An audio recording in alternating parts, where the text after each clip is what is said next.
할렐루야.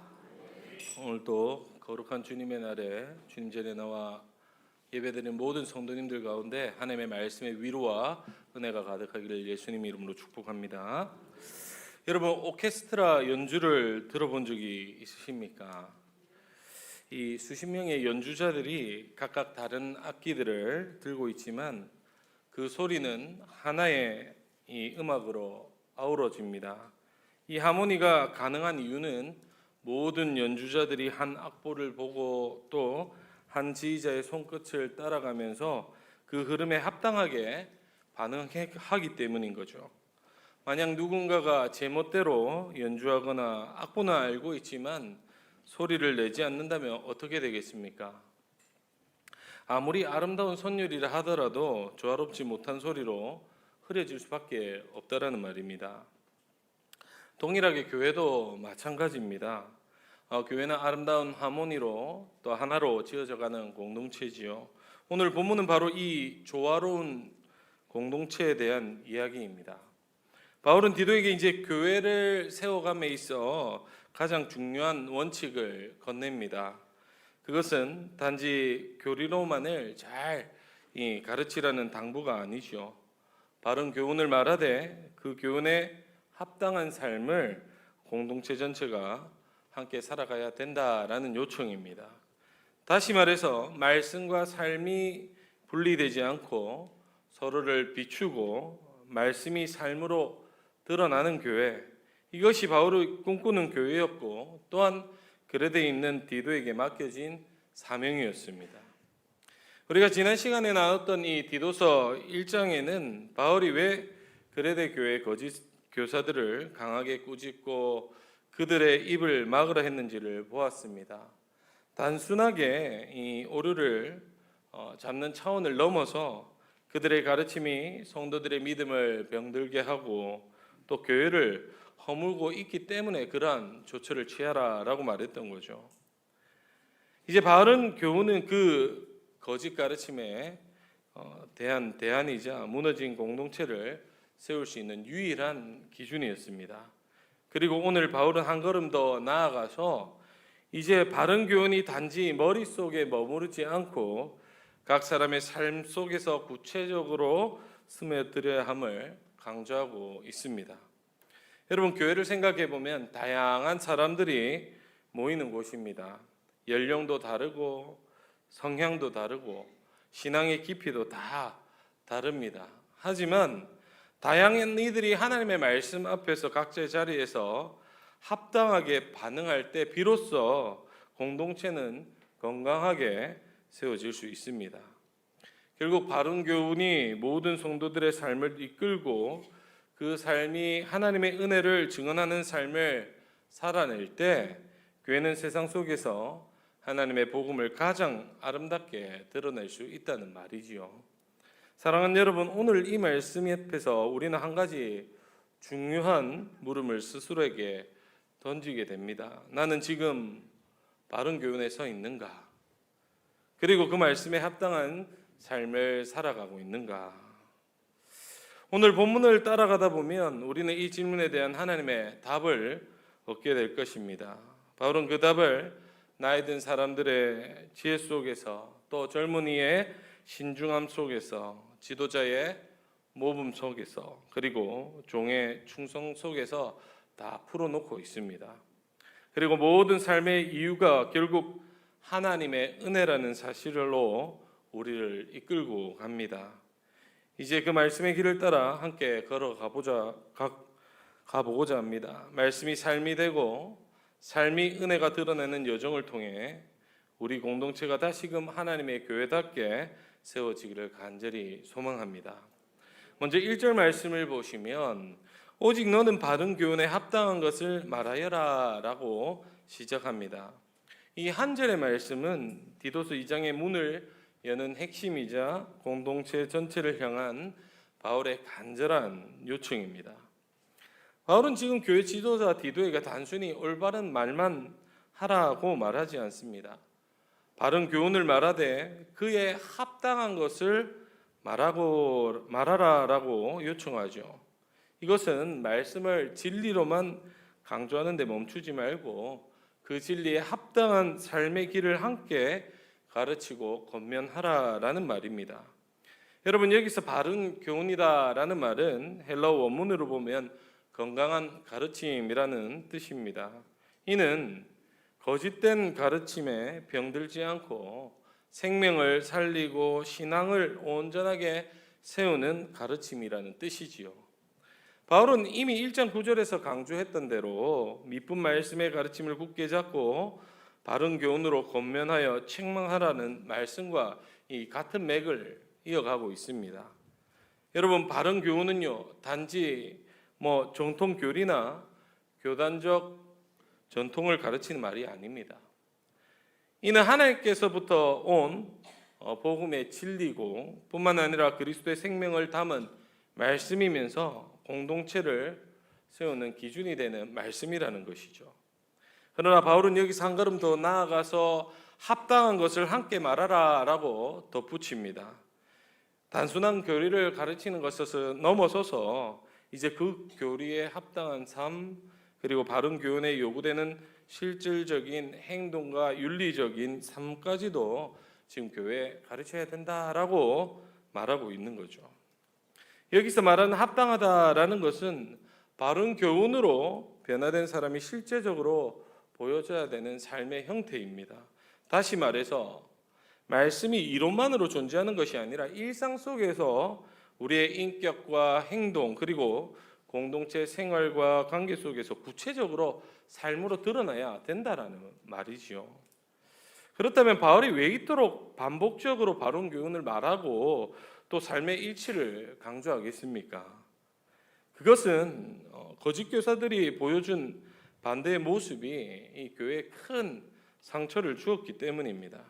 그들은 입으로 경건을 말했지만 그들의 삶은 진리를 부정했고 또 그 결과로 교회 공동체 안에는 혼란과 상처 그리고 위선이 퍼져나갔던 거죠. 그래서 바울은 그들을 책망하라고 디도에게 말했고 이제는 바른 교훈의 실제적인 삶에서 어떻게 구현되는지를 가르치라고 명령하고 있는 겁니다. 사랑하는 여러분, 우리는 여기서 매우 중요한 사실을 배우게 됩니다. 말씀과 삶은 결코 분리될 수 없다라는 거죠. 바른 교훈만 외치고 삶이 따라가지 않는다면 여러분 그것은 진리를 회방할 수 있게 됩니다. 반대로 바른 교훈 없이 윤리적인 삶만 강조하게 되면 그것은 인간적인 도덕에 머물 수밖에 없다라는 거죠. 복음 없는 윤리는 껍데기에 불과하고 실천 없는 말씀은 공허한 메아리가 될 수밖에 없습니다. 사실 이 말씀을 준비하면서 목회자인 저도 이 지점에서 자주 스스로를 좀 돌아보게 됩니다. 말씀을 전하면서 혹시 지금 그 말씀에 합당하지 못한 삶을 살고 있지는 않는지, 내가 가르치는 이 진리가 내 말과 태도와 그리고 가정과 그리고 나의 인간관계 속에서 얼마나 실현되고 있는가라는 질문을 스스로에게 던져보면 부끄럽지만 이 질문 앞에서 저는 무릎 꿇을 수밖에 없다라는 거죠. 참 부끄럽게도 이 말씀대로 내가 살아가나 고민해보면 그렇지 않을 때가 참 많다라는 생각이 듭니다. 저뿐이겠습니까? 오늘 우리에게 주어진 이 말씀이 단지 디도에게만 바울이 얘기하는 것이 아니라 교회 모든 지체가 들어야 될 하나님의 음성이라는 것을 분명하게 강조하고 있는 거죠. 우리는 모두 바른 교훈 안에 서 있어야 합니다.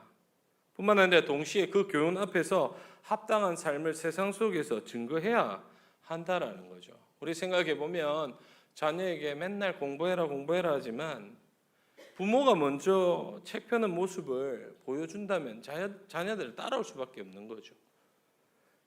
또 제자들에게 기도해라 외치기 전에 먼저 스승들이 또 선생님들이 무릎 꿇는 모습을 먼저 보여주고 또 교회는 100마디 말보다 이 한 걸음의 순종으로 사실 진리를 설득해 나가야 된다라는 말입니다. 우리에게 주어진 이 바른 교훈이 각자의 삶 속에서 살아 숨쉬게 될 때 교회는 단지 가르치는 공간이 아니라 은혜가 역동하는 생명의 공동체가 될 것입니다. 그리고 그때 세상은 우리의 삶을 통해서 하나님의 진리를 보고 복음을 듣게 된다라는 거죠. 사랑하는 여러분, 이미 우리는 이 바른 교훈을 받았습니다. 이제는 그 말씀에 합당한 삶으로 살아내야 될 때라는 거죠. 말씀이 삶이 되고 삶이 곧 복음의 능력이 되는 은혜의 여정 속에서 여러분의 삶이 하나님의 영광을 드러내는 복된 삶을 살아가기를 예수님 이름으로 축복합니다. 계속해서 이제 바울은 바른 교훈에 합당한 삶이 무엇인지를 보다 구체적으로 설명해 나갑니다. 2절로 10절까지의 말씀은 이제 바른 교훈이 어떻게 실제 삶에서 드러나야 하는지를 연령과 신분별로 나눠서 잘 보여주지요. 흥미로운 점은 이제 바른 교훈이 모든 사람에게는 동일한 진리를 전하지만 그것이 삶에 적용되는 방식은 사람마다 다를 수 있다라고 분명히 기록한다는 겁니다. 왜 그렇겠습니까? 여러분 생각해 보면 옆 사람 한번 보십시오. 생긴 것도 다 다르고 역할도 다르고 신앙의 수준과 처지도 다 다르고 은사도 다 다릅니다. 어떤 사람은 밝게 저도 잘 까불거리지만 밝게 하는 사람이 있는 반면에 어떤 사람은 앞에 서면 땀을 줄줄 흘리고 못하는 사람도 있죠. 사람이 다 달라요. 똑같은 사람이 없습니다.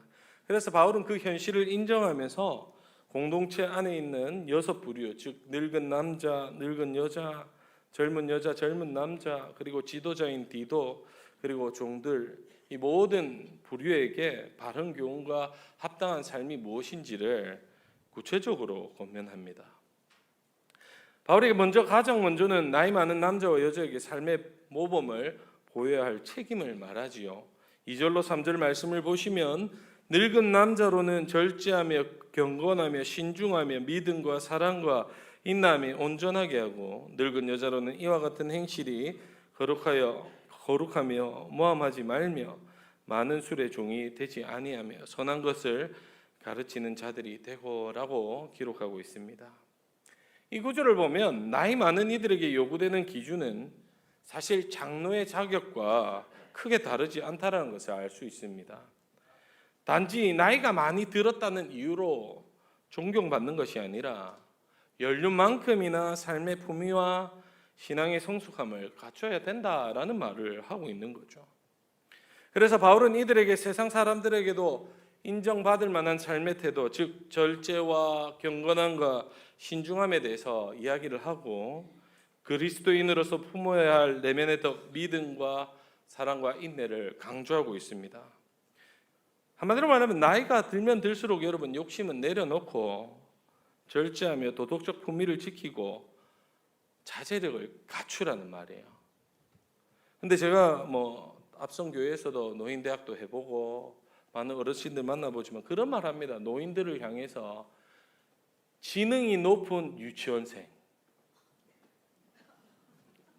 왜 다들 놀라십니까? 잘 삐져요. 안 주면 삐깁니다. 또 제가 이 말하면 또 삐껴요.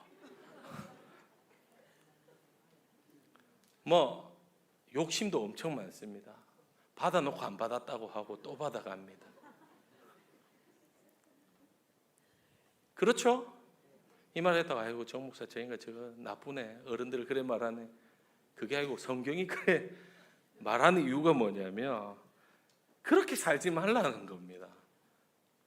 오히려 나이가 들수록 욕심을 내려놓으라고 그러면서 어떻게 합니까? 절제하라라고 말하는 거죠. 그러면서 도덕적 품위를 좀 지키라는 겁니다. 거짓말 해가며 떡 하나 더 받아볼기라고 막 혈안이 되고 누군 좋니 안 좋니 따지고 품위를 지키라, 자제력을 갖추라라고 말하는 겁니다. 우리 교회는 안 그렇죠? 거짓말 마세요. 우리가 사실 저도 그래요. 욕심이 왜 안 나겠습니까? 그런데 바울은 연륜을 갖추면 갖출수록 신앙의 모범이 된 어른이다라는 것을 강조하면서 그리스도인답게 살아가라 라고 말하는 거죠.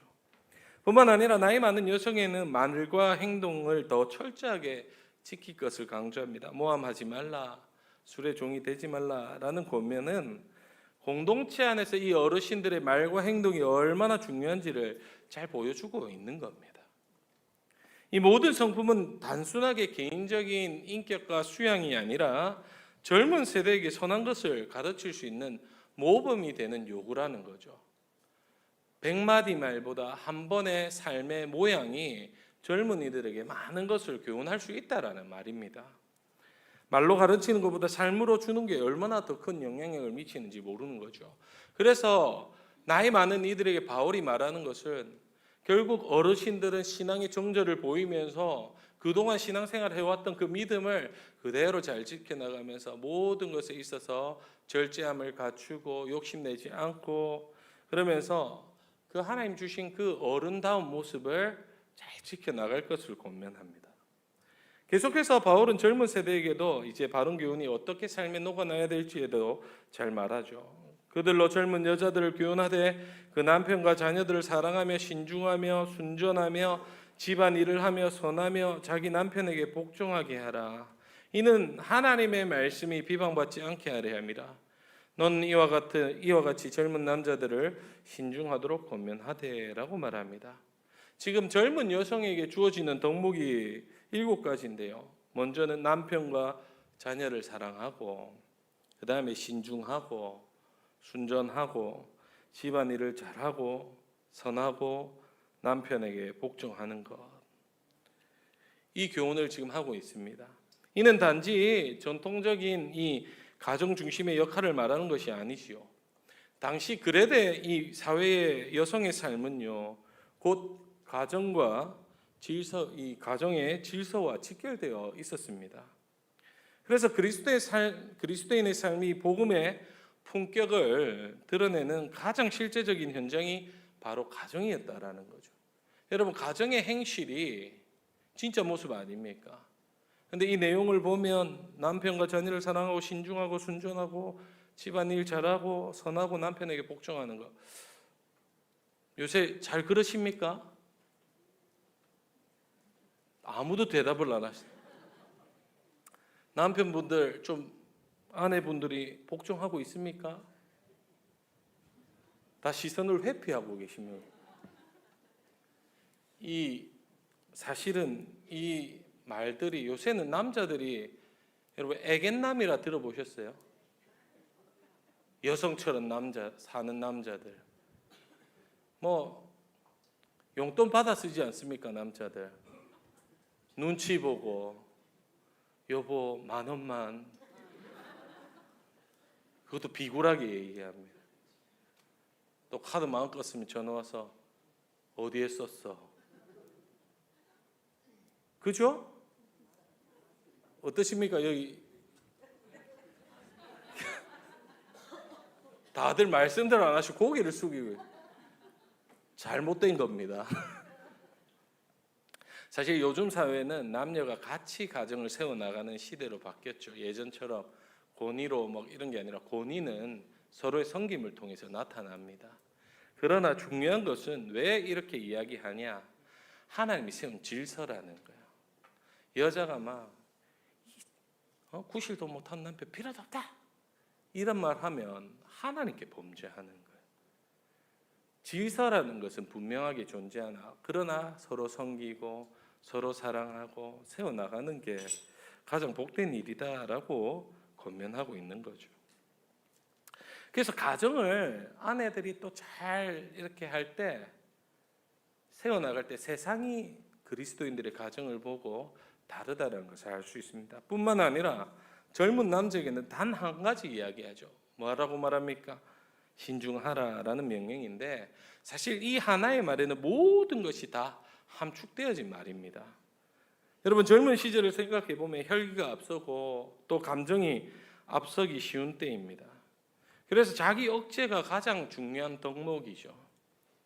신중함은 조심성의 문제가 아니라 자기 통제를 할 수 있는 성숙한 그리스도인들의 내면을 말하는 겁니다. 남자들 마찬가지라는 거예요. 내가 뭐 권위로 힘으로 누르겠다는 게 아니라 모든 것에 있어서 통제하고 그리스도를 닮아가는, 마치 그리스도께서 교회를 사랑하듯 아내를 그렇게 사랑하고 가정을 그렇게 세워나가야 된다라는 말이라는 겁니다. 결국 말씀으로 자기 자신의 감정과 충동을 다스리는 삶이야말로 요즘 젊은 세대에게 요구되는 바른 교훈에 합당한 모습이라는 거죠. 절제할 수 있어야 되고 또 매사에 범사에 하나님의 뜻을 무엇인지를 깨달아라 조심 있게 살아내야 된다는 게 이 젊은 남들을 향한 교훈이라는 겁니다. 또 이어서 교회 지도자인 디도에게도 바울은 권면합니다. 7절 8절에 보시면 범사에 내 자신이 선한 일에 본을 보이며 교훈에 부패하지 아니함과 단정함과 책망할 것 없는 바른 말을 하게 해라. 이는 대적자로 하여금 부끄러워 우리를 악하다 할 것이 없게 하려 함이라. 지도자는 이 바른 교훈을 가르치는 것에 그치지 않고 자신의 삶으로 그 가르침을 증명해내야 된다는 겁니다. 선한 일에 본을 보이라는 것은 말로만 하는 게 아니라 삶 전체가 선한 행동의 모범이 되어야 한다는 것이죠. 저희 어떤 목사님 보니까 앉아서 숟가락 놔줄 때까지 밥 안 드시는 분들 계시더라고요. 속으로 제가 그런 말 했으면 죄송하지만 손이 없나 발이 없나. 저는 좀 그래요. 제가 예전 교회에서도 그랬지만 수련회 갈 때 같이 짐을 나릅니다. 예전에는 트럭을 빌려서 제가 짐 싹 다 싣고 먼저 가니까 제자가 한 명이 지금 늘빛교회 부교육자인 제자가 그 말 하더라고요. 예전에 청년 때 난 목사님 같은 사람 처음 봅니다. 그러니까 이랬더니 트럭을 빌려와가 짐 싣는 목사님 처음 봤다는 거예요. 예전에 그런 말 했습니다. 코끼리 냉장고 어떻게 넣는 줄 아십니까? 부교육자 시키면 된다. 이 말을 교회에서 그렇게 많이 얘기가 있었어요. 소위 말하면 부교육자 시키면 다 된다라는 겁니다.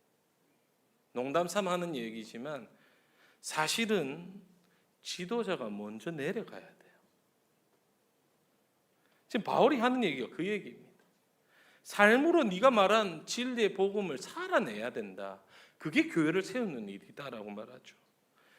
그러면서 교훈에 있어서도 부패하지 않고 단정하며 책망할 것이 없어야 한다라고 말하는데 이 말은 신학적으로 옳기만 한 말을 할 것이 아니라 말하는 사람의 이 말과 삶이 일치되어야 된다. 그래야 진정한 권위를 가질 수 있다라고 말하는 거죠. 저도 목사지만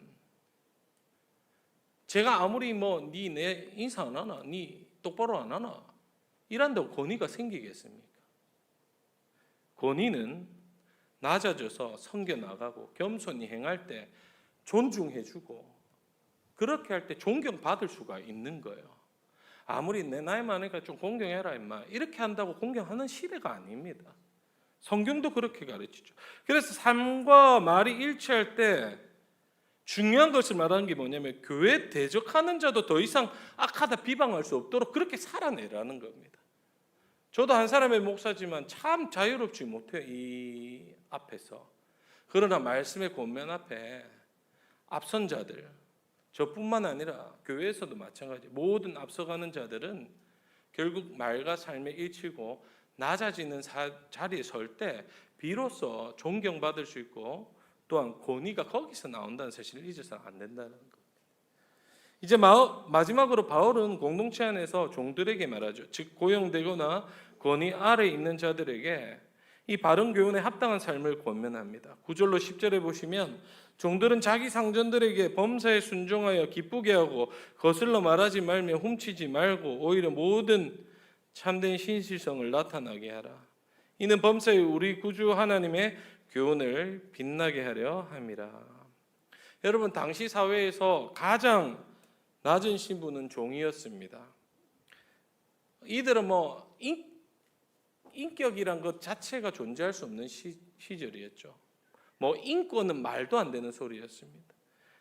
그러다 보니 자주 억울한 일을 당하고 부당한 대우를 받는 존재였죠. 그럼에도 바울은 이들에게 자발적인 순종과 그리고 말하지 말고 훔치지 말고 너희들의 삶의 신실성을 요구했습니다. 왜냐? 종들이 비천하지만 그럼에도 불구하고 그들의 삶을 통해서도 하나님의 교훈이 빛날 수 있었기 때문이라는 거죠. 그래서 바른 교훈은 특정한 신분에만 해당하는 특권이 아니라 모든 자에게 적용되고 모든 자에게 나타나야 할 복음의 능력이라는 겁니다. 바울은 이처럼 연령과 역할에 따라 구체적인 삶의 지침을 제시하죠. 늙은 남자는 절제와 인내로, 늙은 여자는 거룩한 말과 삶으로, 젊은 여자는 사랑과 충실함으로, 젊은 남자는 자기를 다스리는 절제로, 지도자는 삶과 말의 일치로, 종들은 신실함과 순종을 통해서 복음을 드러내야 한다라고 말하고 있는 겁니다. 여러분, 왜 이렇게 세분화된 삶의 지침이 필요하겠습니까? 교회는 다양한 사람들의 모인 공동체지요. 연령도 다르고 처지도 다르고 배경도 다 다릅니다. 그 다양성이 바로 교회의 아름다움이자 동시에 연약함이기도 합니다. 그래서 이 바른 교훈을 모든 사람에게 주되 각자의 삶에서 구체적인 모양으로 이 진리가 드러나야 된다라는 거예요. 저 사람은 저래, 이 사람은 이래가 아니라 나의 삶 속에서 이 바른 교훈이 어떻게 삶으로 증명되냐가 중요하다는 말입니다. 여러분, 그래서 교회는 합창단과도 같습니다. 어떤 사람은 높은 소리를 내기도 하고 어떤 사람은 낮은 소리를 내지요. 목회자는 지휘자처럼 각 음을 조율하고 모든 이가 자기 파트를 잘 부르도록 돕습니다. 그리고 모든 성도들은 자신의 역할을 성실하게 감당하면서 다른 이의 소리도 들어가며 하나 되기 위해 힘써야 한다라는 거죠. 그렇게 할 때 교회는 세상 속에서 복음을 노래하는 하나의 하모니가 될 수 있다라는 사실입니다. 사랑하는 여러분, 결국 말씀을 말로만 아니라 삶으로 증명하라라고 성경은 명령하고 있습니다. 말로 믿음을 말하기보다는 삶으로 그 믿음을 보여주는 공동체가 될 때 여러분, 세상은요 교회를 통해서 하나님을 보기 시작할 수 있습니다. 그렇게 교회는 말보다 삶으로 복음을 전해야 합니다. 사실 제가 청년 사역들을 오래 해왔는데 청년들이 이런 말들 종종 해요. 왜 교회 어른들은 예배 드릴 땐 거룩한데 평소에는 왜 모습이 다릅니까? 물론 다 그렇다는 건 아니지만 이 말은 역설적으로 일부 어른들이 그러고 있다라는 말입니다. 사실 우리의 삶이 본이 되지 못할 때가 있다라는 거예요. 어른들의 모습이. 그리고 세상의 시선도 마찬가지 아닙니까? 제가 어릴 때만 해도 교회는 믿을 만한 곳이었는데 지금은 어떻느냐? 기독교가 이기적인 종교 집단처럼 보인다는 말을 자주 듣습니다. 나는 안 그래. 우리 교회는 안 그래. 라고 말하기 전에 우리는 세상이 왜 그렇게 교회를 보는지 겸허하게 우리 자신을 돌아봐야 된다는 거죠. 교회는 복음을 말만 하려 하지 말고 세상을 섬기며 사랑함으로써 이 복음을 보여야 합니다. 말씀과 삶의 일치, 이것이 오늘날 교회들이 가장 먼저 회복해야 될 문제라는 거죠. 사랑하는 여러분, 여러분의 자리가 무엇이든 여러분의 상황이 어떠하든 바른 교훈을 따라 각자에게 주어진 말씀을 기준 삼아 삶으로 복음을 증명하는 모든 성도님들 되기를 주님의 이름으로 축복합니다. 이제 마지막으로 바울은 왜 그러면 바른 교훈에 합당한 삶을 살아야 하나 분명하게 말하죠. 11절을 보시면 모든 사람에게 구원을 주시는 하나님의 은혜가 나타났기 때문이다 라고 말합니다. 이 은혜는 우리가 스스로 찾은 것이 아니라 하나님께서 값없이 먼저 우리에게 주신 것이라는 거죠. 그리스도의 십자가를 통해 나타난 이 하나님의 은혜는 누구에게나 열려있고 조건 없이 임합니다. 늙은 남자, 젊은 여자, 디도, 종들 차별 없이 모든 사람에게 임하는 은혜라는 거예요. 그런데 이 은혜를 바울은 단순하게 구원의 시작점으로 보지 않고 우리의 삶을 변화시키는 능력, 곧 양육의 은혜로 설명하고 있습니다. 이 은혜는 과거의 죄, 곧 정력을 다 버리게 하고 현재의 신중함과 의로움과 경건함으로 살도록 한다라는 거죠. 그러면서 예수 그리스도의 영광을 기다리는 미래 소망까지도 주는 것이 하나님의 은혜다라고 말하고 있습니다. 그래서 이 하나님의 은혜는 과거와 현재와 미래 시간 속에서 전부 아우르고 있다라는 거예요. 그렇다면 12절에 등장하는 이 세 가지 신중함과 의로움과 경건한 모습은 어떤 모습인가 보면 신중함은 자기를 다스릴 수 있는 힘입니다. 절제력, 그리고 자기 통제, 자기를 부인하는 모습이죠. 의로움은 이웃을 대하는 올바른 모습입니다. 뿐만 아니라 경건함은 하나님 앞에서의 태도를 이야기하죠. 이 하나님의 은혜 속에 나타나는 이 신중함과 의로움과 경건함은 곧 우리를 길러내는 훈련의 도구가 된다는 겁니다. 하나님의 은혜를 받으면 우리 스스로 절제할 수 있고 통제할 수 있고 죄와 싸울 수 있는 능력이 생기고, 또한 이웃을 향한 그 하나님의 사랑을 증거할 수 있는 올바른 태도가, 의로움들이 나타날 뿐만 아니라 하나님을 향한 경건한 마음들이 지속적으로 샘솟아 오른다는 말입니다. 사랑하는 여러분, 은혜는 단순하게 감정의 위로가 아닙니다. 우리의 삶을 새롭게 훈련하는 힘이 바로 하나님의 은혜라는 사실이죠. 그렇기에 우리는 은혜 받았다라는 말로 멈출 것이 아니라 은혜 받은 자답게 은혜에 합당한 삶을 살아내야 한다는 말입니다. 저는 사실 제 자신을 종종 좀 돌아보는데, 내가 하나님 받은 은혜대로 정말 내 삶을 살아내고 있는가라는 질문을 좀 많이 해요. 말씀을 지금도 전하고 있지만 이 말씀이 정말 내 안에서 생명 있게 역사하고 있는가 스스로 좀 돌아봅니다. 이 말씀을 준비하면서도 참, 내가 이 말씀을 전할 자격이 있나? 나는 정말 이렇게 살고 있나라고 스스로 질문이 참 많이 되는데, 사실 그렇지 못할 때가 더 많은 것 같아요. 그러면서 늘 하나님 앞에 기도하는 하나의 제목이 뭐냐면, 주님, 오늘도 주님의 이 은혜로 살아가게 하여 주시옵소서. 말씀 따라 살 수 있도록 힘을 달라고 늘 기도할 수밖에 없는 거죠.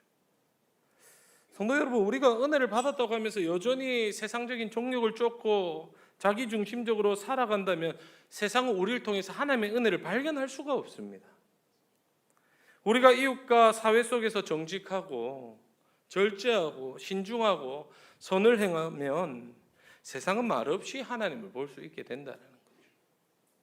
그것이 바로 은혜 입은 사람들이 이 땅에 살아가는 방식입니다. 여러분, 우리는 또한 기다리는 사람들이죠. 곧 주님의 다시 오실 날, 영광의 날을 바라보며 살아간다라는 겁니다. 하지만 그 기다림이 막연한 수동성을 가지고 있는 것이 아니라 오늘 은혜 안에 살면서 적극적인 삶이어야 된다는 거예요. 저 소망을 바라보며 오늘 내 삶이 적극적으로 살아내야 된다는 겁니다.